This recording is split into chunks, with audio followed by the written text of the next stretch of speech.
আসসালামু আলাইকুম। সকলের প্রতি কৃতজ্ঞতা ও ধন্যবাদ জানিয়ে আমি নতুন একটি বিষয় নিয়ে আপনাদের সামনে আমি কথা বলতে চাই। সেটা হলো আমার জীবনের অতীত স্মৃতি।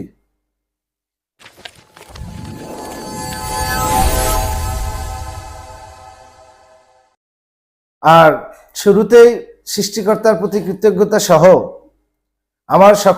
আমার পিতামাতা এবং আমার সকল গুরুজন এবং সকল সিনিয়র এবং শ্রদ্ধেয় ব্যক্তিবর্গের প্রতি আমার সশ্রদ্ধ সালাম এবং তাদের সম্মান এবং বন্ধু বান্ধবদের প্রতি আমার শুভেচ্ছা এবং ছোটদের প্রতি স্নেহ রেখেই আমি আপনাদের সামনে আমার অতীত স্মৃতির প্রাথমিক পর্ব আমি শুরু করতে চাই।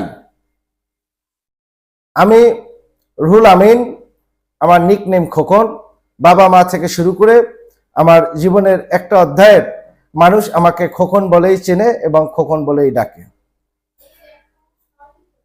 আমার জন্ম পিরোজপুর জেলার কাউখালী উপজেলার ৫ নং শিয়ালকাঠি ইউনিয়নের শঙ্করপুর গ্রামে। আমার পিতা আব্দুল জলিল, উনি একজন ব্যাংকার ছিলেন। মাতার নাম নাসরিন জলিল, ডাকনাম রুলিয়া নামেই পরিচিত ছিলেন। আমার জন্মটা শঙ্করপুরে হলেও আমার শৈশব প্রাথমিক শিক্ষার ধাপটা আমার নানা বাড়ি একই ইউনিয়নের শাপলাজা গ্রামের কেটেছে। আমার শিক্ষা জীবনের আমার হাতে খড়িটা শঙ্করপুর প্রাথমিক বিদ্যালয় হলেও আমার শিক্ষা জীবনের প্রাথমিক ধাপটা ৪০ নং সরকারি প্রাথমিক বিদ্যালয় শাপলাজা, সেখানেই আমার প্রাথমিক ক্লাস ছোট ওয়ান থেকে শুরু করে আমার লেখাপড়া সেখানেই শুরু হয়। পারিবারিক কারণেই নানা বাড়িতেই আমার বেড়ে ওঠা এবং ওখানেই আমার শিক্ষা জীবন শুরু করা। আমরা দুই ভাই, আমি রুহুল আমিন খোকন এবং আমার ছোট ভাই নুরুল আমিন রিপন। ১৯৭৯ সালে আমার জন্ম এবং পরবর্তীতে আমি শাপলাজা সরকারি প্রাথমিক বিদ্যালয়েই আমার শিক্ষা জীবন শুরু হয়। এখানেই আমার কিছু স্মৃতি এবং এই প্রাথমিক শিক্ষা জীবন এবং এই সময়কালটা নিয়েই আজকের এই পর্ব, এবং এই পর্বে আমি এই বিষয়গুলো নিয়েই, এই সময়কালীনটাকে নিয়েই আমি আপনাদের সাথে যে একটি স্মৃতিমূলক কথা বা আমার জীবনের কথা আমি আপনাদের সামনে তুলে ধরতে চাই বা তুলে ধরব। আমার মা ছিলেন খুবই শিক্ষানুরাগী এবং উনি শিক্ষাকেই বেশি প্রাধান্য দিতেন, যে কারণেই লেখাপড়ার ব্যাপারে উনি কোনো কিছুর সাথেই আপোষ করেনি। পারিবারিক কারণেই নানা বাড়িতে বেড়ে ওঠা, সেটা আগেই আপনাদেরকে বলেছি। আমি যখন মা বাড়িতে বসেই, আমি খুব ছোট ৪ বছর বয়সেই আমার প্রাথমিক শিক্ষার ক্লাস 1-এর লেখাপড়া প্রায় শেষ করেই ফেলছেন। আর নানা বাড়িতে সবার স্নেহ এবং সবার ভালোবাসা নিয়ে আমরা বেড়ে উঠেছি। আর আমার নানা বাড়ি বড় হাওলাদার বাড়ি নামে পরিচিত। তাদের একটি পারিবারিক ঐতিহ্য রয়েছে, যে কারণেই আশেপাশের অন্যান্য যারা ছিলেন সবাই আমাদেরকে বা আমাকে আদর এবং স্নেহ করতেন, সবাই ভালোবাসতেন। আর আমিও যেটা শুনেছি, এজ এ ছোট বাচ্চা হিসেবেও আমি সবার সাথে ভালো কথা বলতাম এবং মিশতাম। এবং আরো একটি কথা বলি, ৫ম শ্রেণী পর্যন্ত আমার সাথে কারোরই কোনোদিন কোনো ব্যাপারে কোনো ঝগড়া বা বিবাদ বা মারামারি কিছুই সংঘটিত হয়নি, এটাও আমি শুনেছি বা অনেকেই বলেছেন। এখন আসি শিক্ষা জীবনে। শুরুতে বলেছি আমার মা ছিলেন খুব শিক্ষানুরাগী। আমি যখন প্রাইমারি স্কুলে আমি গেলাম, তখন আমি এতই ছোট ছিলাম যে আমার সাথে যারা পড়তেন তাদের ঘাড়ে করেই আমাকে নিয়ে যেত। এক্ষেত্রে আমি স্মরণ করতে চাই আমার মামাতো ভাই বাদশা তারপরে আমার এক মামা ছিলেন সেলিম মামা, রফিকুল ইসলাম সেলিম, এদের এবং আরো ছিলেন পাশে অনেকেই ছিলেন, তারাই আমাকে নিয়ে যেত। আমি এতই ছোট ছিলাম যে আমি হাঁটতে পারতাম, কিন্তু এমনকি একটা গরু দেখলে বা একটা ছাগল দেখলেও আমি ভয় পেতাম এবং কেঁদে দিতাম। একটু লাজুক টাইপের ছিলাম বটে। তো লেখাপড়ার প্রতি ওই যে মায়ের যে প্রেরণা এবং মায়ের যে অ্যাক্টিভিটিস এবং তার যে দূরদর্শিতা, লেখাপড়ায় আমি খুব পটু ছিলাম। তো আমাকে স্কুলে যাওয়ার পরে স্কুলে আমাকে সম্মানিত স্যাররা, শ্রদ্ধেয় স্যাররা আমাকে ছোট ওয়ানে নিয়ে যায়। আমি আবার ওখানে কেঁদে দেই, কারণ আমি যাদের সাথে স্কুলে যেতাম সেই বাচ্চা সেলিম মামা সহ আরো যারা ছিলেন তাদের থেকে তো আমি ওখানে একা থাকতে পারতাম না, আমি কান্না করে দিতাম। ওরা আমাকে আবার নিয়ে ওদের ক্লাসে বড় ওয়ানে আবার নিয়ে বসিয়ে দিত।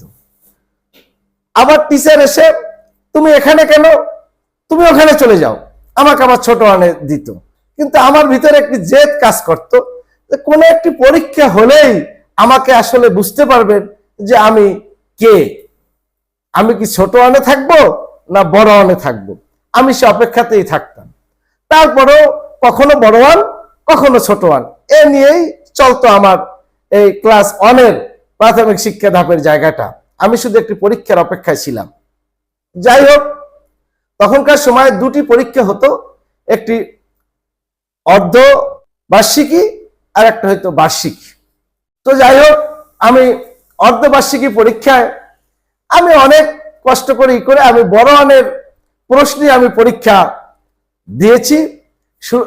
ফাঁকে আমি আবার একটু স্মরণ করতে চাই এবং শ্রদ্ধা চিত্তে আমি স্মরণ করতে চাই আমার সেই সময়কার প্রাথমিক বিদ্যালয়ের সেই সকল স্যারদের। একজন ছিলেন আমজাদ হোসেন চাপরাশি স্যার, উনি হেডমাস্টার ছিলেন। মাস্টার সেলিম ডাকুয়া, উনি ছিলেন তখনকার সেকেন্ড মাস্টার, এবং মোহাম্মদ আলী উনি ছিলেন থার্ড মাস্টার। ওখানে 3 জন টিচারই ছিলেন। তবে মাস্টার হিসেবে মোহাম্মদ স্যার অনেক রাগী মানুষ ছিলেন, উনি একটু মারধর করতেন এবং ছেলেরা বা আমরা ছাত্রছাত্রীরা আমরা ওনাকে খুব ভয় পেতাম। যাই হোক, যখনই অর্ধবার্ষিকী পরীক্ষা হলো, আমি তো পরীক্ষা দিলাম, সবাই পরীক্ষা দিয়েছে, আমি বড় ওয়ানের প্রশ্নেই আমি পরীক্ষা দিয়েছি।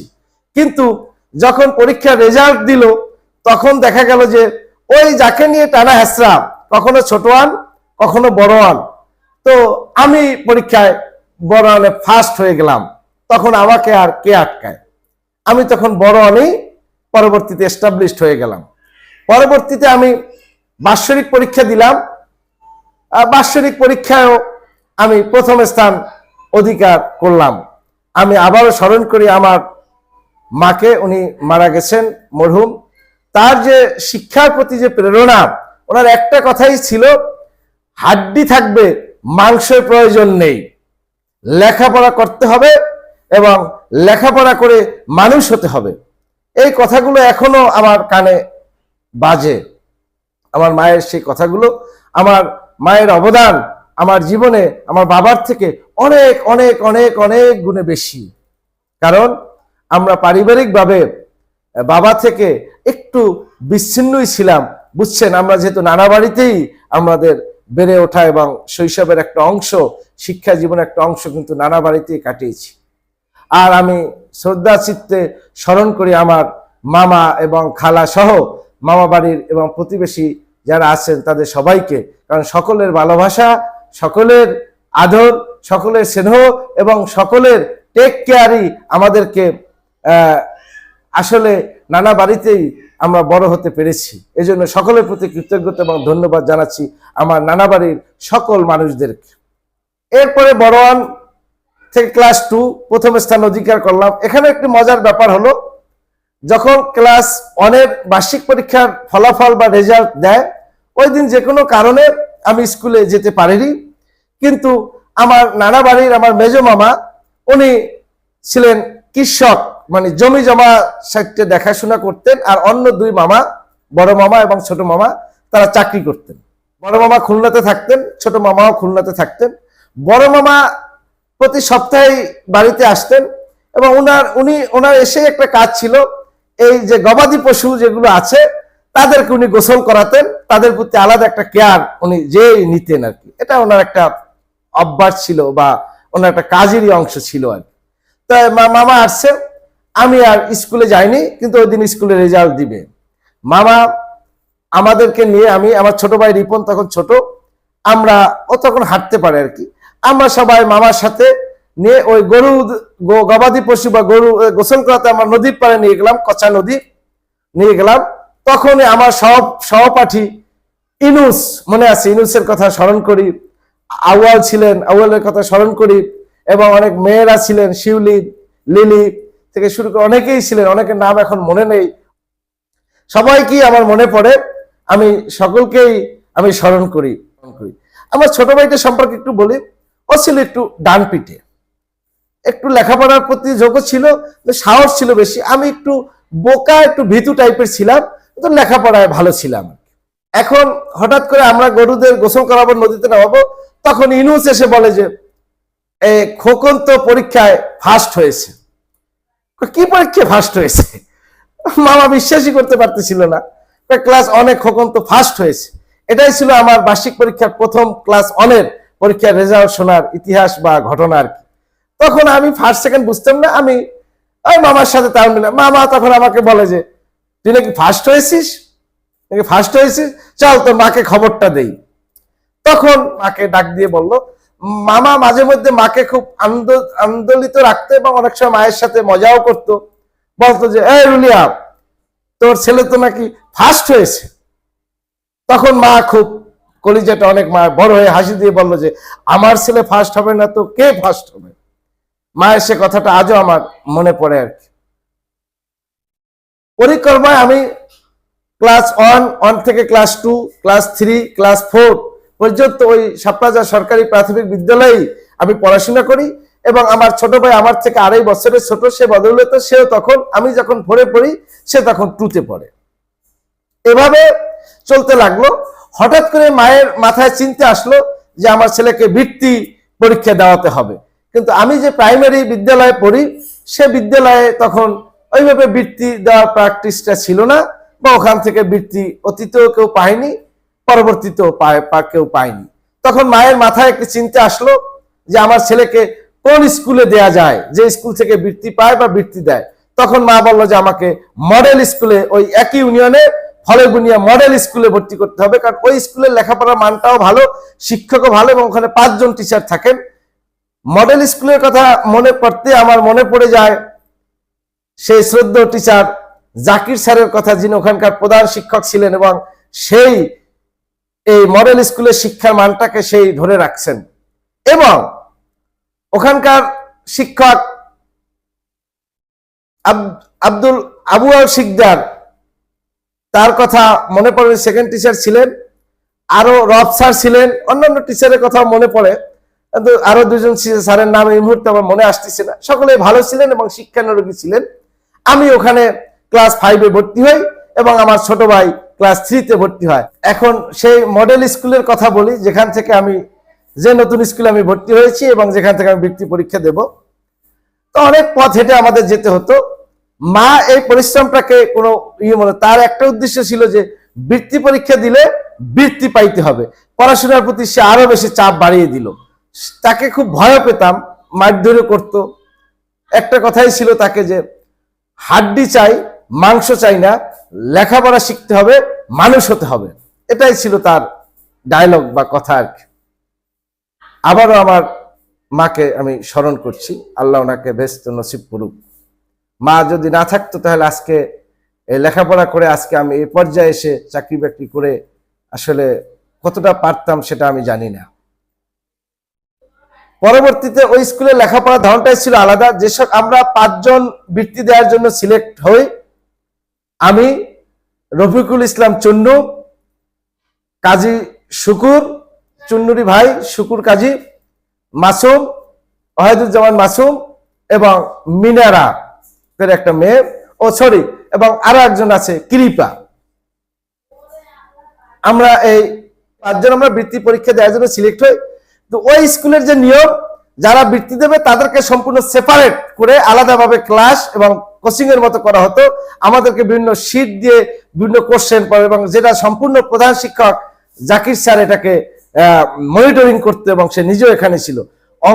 তিনি আমাদের অঙ্ক করাতেন, ইংরেজি করাতেন। জাকির স্যার থেকে শুরু করে সকল টিচাররাই ছিলেন, ও হাই স্যার নামে একজন স্যার ছিলেন। সমস্ত সাবজেক্ট গুলোই নোট আকারে দেওয়া হতো, ব্ল্যাকবোর্ডে লিখতে আমরা সমস্ত নোট করতাম। অঙ্ক থেকে শুরু করে অঙ্কগুলো ওখানে প্র্যাকটিস হতো, ব্ল্যাকবোর্ডে গিয়ে অঙ্ক করানো হতো, এই কাজগুলো করা হতো। ওখানে একটি মজার ব্যাপার হলো, আমি তো ওখানে নতুন, ওরা সব ওখানকার। ওখানে তখনকার এই কাজী শুকুর থেকে শুরু করে রফিকুল ইসলাম, মাসুম যারা ছিল, সবাই তখন আমার সাথে ওরা আবার একটা মজা নিত আর কি। মানে আমি একদিকে ছোট ছিলাম, অন্যদিকে ছাত্রী হিসেবে ভালো ছিলাম, আবার কোত্থেকে এসে বৃত্তি পরীক্ষা দেব, এই ইত্যাদি ইত্যাদি। ওদের কথা মতো আমাকে তখন চলতে হতো। ওরা বলতে গেলে একদিকে আমাকে সবসময় একটা ভীতু করে রাখতো এবং ওদের চাপি, ওদের নিয়ন্ত্রণই আমাকে রাখতো আর কি। আবার বলতো যে যদি স্যারদের কাছে নালিশ দাও তাহলে কিন্তু তোকে মারবো। আমি ওই ভয়ই, ওরা যেভাবে বলতো ওইগুলোই করতাম আর কি। খুব মজার ব্যাপার, ওরাই কিন্তু আমার একসময় খুব কাছের বন্ধু। কাজী শুকুর আমার খুব দোস্ত নামে পরিচিত আর কি, দোস্ত বলেই ডাকি। রফিকুল ইসলাম চুন্নু আমার খুবই ফ্রেন্ড, হ্যাঁ, শিক্ষা জীবনকার ফ্রেন্ড। এবং জাহিদ, মাসুম, হ্যাঁ, এই মিনারা পরবর্তীতে তো বিয়ে শাদী হয়ে যায় আর কি। যাই হোক, বৃত্তি পরীক্ষার সময়টা আসলো, আমরা মা খুব চিন্তিত হয়ে গেলেন, আমিও খুব চিন্তিত হয়ে গেলাম যে বৃত্তি পরীক্ষা তো দিতে হবে কাউখালীতে গিয়ে উপজেলায়। মজার ব্যাপার হলো, তখনকার ছিল আমি বৃত্তি পরীক্ষা দিলাম 88-তে, ক্লাস 5-এ 88-তে বৃত্তি পরীক্ষা দিলাম। তখনকার ছিল এরশাদ বিরোধী আন্দোলন, ধর্মঘট ছিল, হরতাল, 5 দিন 7 দিন এরকম হরতাল ছিল। এখন আমাদের কাউখালীতে কোনো আত্মীয় স্বজনও ছিল না, আর আব্বার সাথে ওরকম আমাদের তেমন কোনো যোগাযোগ ছিল না। মা খুব চিন্তিত হয়ে পড়লেন যে কোথায় থাকবে এবং এই 2 দিন পরীক্ষা কোথায় থেকে দেবে, কিভাবে দিবে আর কি। মা খুব উদ্বিগ্ন হয়ে পড়লেন। মা তার সিদ্ধান্তে অটল। মা আমাকে বলল যে পরীক্ষা দিতেই হবে। এখন পরবর্তীতে ডিসিশন হলো, আমাদের যে হেডমাস্টার জাকির স্যার, উনি ব্যবসায়িক মানুষ ছিলেন, কাউখালীতে ওনার ফ্যামিলি থাকতো এবং কাউখালীতে ওনাদের একটা কাপড়ের দোকান ছিল জাকির স্যারের। তো একদিন জাকির স্যার আবার আমার নানা বাড়ির পাশেই তার বোনের বাড়ি আর কি, তার বোন ওখানে বিয়ে দিয়েছেন আমার মায়ের নানা বাড়িতে আর কি। জাকির স্যার আসলেন, মা বিষয়টি নিয়ে তার সাথে কথা বললেন।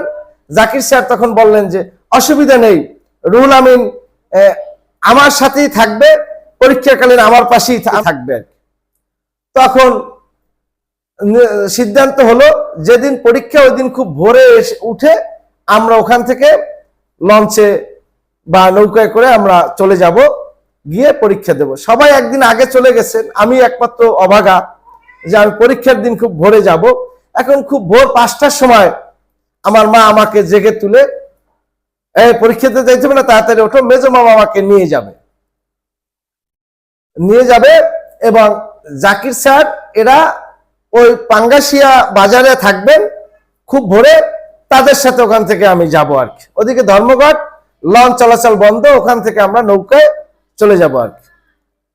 তো এখন যেটা হলো, ভোর 5টার সময় যখন মা আমাকে তুলে ডাকে উঠেলো, আমি তখন কেঁদে দিয়েছি এবং আমি বলেছি যে মা, আপনাকে ছাড়া আমি যাব না। এবং আমি রীতিমতো কাঁদতেছি, পরীক্ষা দেব না, আমি আপনাকে ছাড়া যাব না, আমি একা যাব নাই। যাই হোক, মায়ের শাসন এবং তার সেই যে চিরাচরিত যে অবয়ব একটা ধমকের সাথে বলল যে যাবি না মানে যেতেই হবে। এই মায়ের কথায় ভয় পেয়ে আমি, আমার মেজো মামা আমাকে নিয়ে যায় পাঙ্গাসিয়া, ওই জাকির স্যারের সাথে লঞ্চে আমি নৌকাতে আমি কাউখালীতে চলে যাই। যেতে যেতে প্রায় পরীক্ষার টাইম হয়ে যায়, আমি হলে ঢুকে যাই এবং পরীক্ষা দিই। পরীক্ষা দিয়ে এসে স্যারের যে দোকান, ওই দোকানেই অবস্থান করি এবং ওখানেই থাকি। বিকেলে আবার ওই রফিকুল ইসলাম, চুন্নু, শুকুর, মাসুম সবাই আসে, আমরা আবার একত্রে ঘোরাফেরা করি আর কি। তখন আমি প্রথমেই ওই কাউখালীতে গিয়েছি এবং আমি জীবনে প্রথম ওখানে ভেড়া দেখেছি। তখনই আমার একটা কথা মনে পড়ে যায়, আমি বলেছি কি, শীতের কারণে মনে হয় ছাগলের গায়ে ছালার চট পেঁচিয়ে দিয়েছি। তখন ওরা খুব হাসি দিল, ওরা বললো না, এগুলোকে ভেড়া বলে। তখন আমি ভেড়া চিনলাম যে এটা ভেড়া। যাই প্রথম দিনে পরীক্ষা শেষ, রাত্রে খাওয়া দাওয়া করলাম। খাওয়া দাওয়া করে স্যারের সাথে, মা বলে দিয়েছে যে ও কিন্তু একা শুইতে ঘুম পায়, স্যারেরও স্মরণ করি। তার ফ্যামিলিতে উনি না থেকে উনি সারা রাত আমাকে ওনার পাশে নিয়ে কিন্তু উনি দোকানেই শুয়েছিলেন, আমি স্যারের পাশেই ঘুমিয়েছিলাম। কিন্তু যে স্যার ছিল বাঘের মতো, যাকে ভয় পাইতাম, তার কাছে শুয়ে থাকা বুঝেন যে কত একটা ভয়ানক ব্যাপার আর কি। আমি সারা রাত ঘুমাতেই পারিনি, আমি অন্যদিকে তাকিয়ে আমি জেগেই রয়েছি। পরের দিন আবার পরীক্ষা। স্যার আমাকে বলল, রুহুল আমিন তুমি কিছু খেয়ে আসো। আমি এক হোটেলে খেতে গিয়েছি, ওই জীবনে প্রথম কোন হোটেলে খাই বলতে গেলে আর কি। এর আগের দিন খেয়েছি স্যারের সাথে, আর এবার আমাকে একা পাঠিয়েছে, ওই যে হোটেলে তুমি কালকে খেয়েছো ওই হোটেলে খেয়ে আস। আমি গেছি, যাওয়ার পরে আমি বলছি আমাকে পরাটা, ডিম ইত্যাদি দেন। না, উনি আমাকে পান্তা ভাত আর একটা পচা পোমা মাছ ধরে দিয়েছেন। আমি ওটা খেতে পাই না, এইভাবে রেখে দিয়ে চলে আসছি, টাকাটা দিয়ে চলে আসছি। স্যার বলছে আমি খেয়ে আসছিলাম কিছু। জি।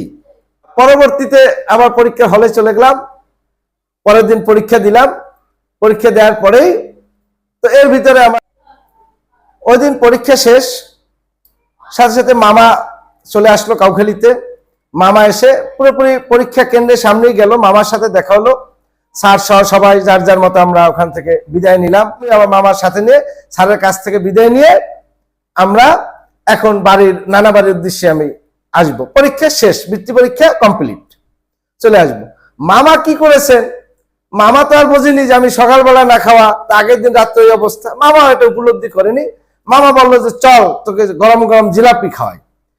আমার তো ক্ষুধা প্রচুর, আর মামাকে দেখা মাত্র আমার সাহস হয়েছে। আমি এখন মামার আন্ডারে চলে গেছি, স্যারের আন্ডার থেকে। আমি এখন জিলাপি দিয়েছি, আমি হাফ কেজি জিলাপি গরম গরম সবই খাই ফেলাইছি। খাওয়ার পরে আমার যে এখন একটা শারীরিক অসুস্থিতে এবং ঘামতেছি, আবার যেহেতু এরশাদ বিরোধী আন্দোলন ধর্মঘট কিছু চলে না, আর মেজো মামা একটু কিপটে টাইপের ছিলেন, যে একটি নৌকা নিয়ে যে রিজার্ভ করে যে আসবেন সেটা উনি আসলেন না। উনি বলে চলো আমরা হেঁটে যাই। সেই 8-10 কিলো পথ ওই আধা কেজি জিলাপি খেয়ে, আগের দিন না খেয়ে পরীক্ষার পরে মামা আমাকে হাঁটাই বাইরে আসার পর অসুস্থ। মা বললো যে মাজা ভাই তুমি আমার ছেলেকে কি করেছো, মাইরে নিয়ে আসছো, তুমি কেন হাঁটাইয়ে নিয়ে আসছো এত পথ, আমার ছেলেটার কষ্ট। আমি এসে মাকে ধরে দাঁড়াই দিয়ে কেঁদে অনেক কেঁদেছি।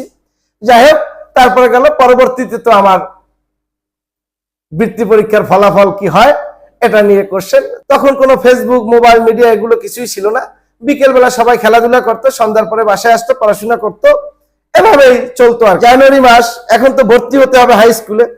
হাই স্কুলে ভর্তির জন্য আমি আমাদের যে হাই স্কুল জোলাগাতি মাধ্যমিক উচ্চ বিদ্যালয় আমরা ভর্তি হই ক্লাস 6-এ। অনেক প্রাথমিক বিদ্যালয়ের ছাত্ররা তো সবাই এসে এই 6-এ এখানে ভর্তি হয়, যেখানে এখানে ছাত্র সংখ্যা অনেক বেশি বেড়ে যায় আর কি। আমি 6-এ ওখানে যেতে লাগলাম, প্রাথমিক ফিটা দিয়ে ভর্তি হলাম। পরবর্তীতে সময় আসলো জানুয়ারি মাসের শেষের দিকে অথবা ফেব্রুয়ারি মাসের শুরুতে, আমার সঠিক দিনটা মনে নেই। হঠাৎ করে আমার এক মামা এসে সন্ধ্যার পরে এসেই বলে যে এই লুলিয়া, খবর শুনছো, ভাগ্নে তো বৃত্তি পেয়েছে।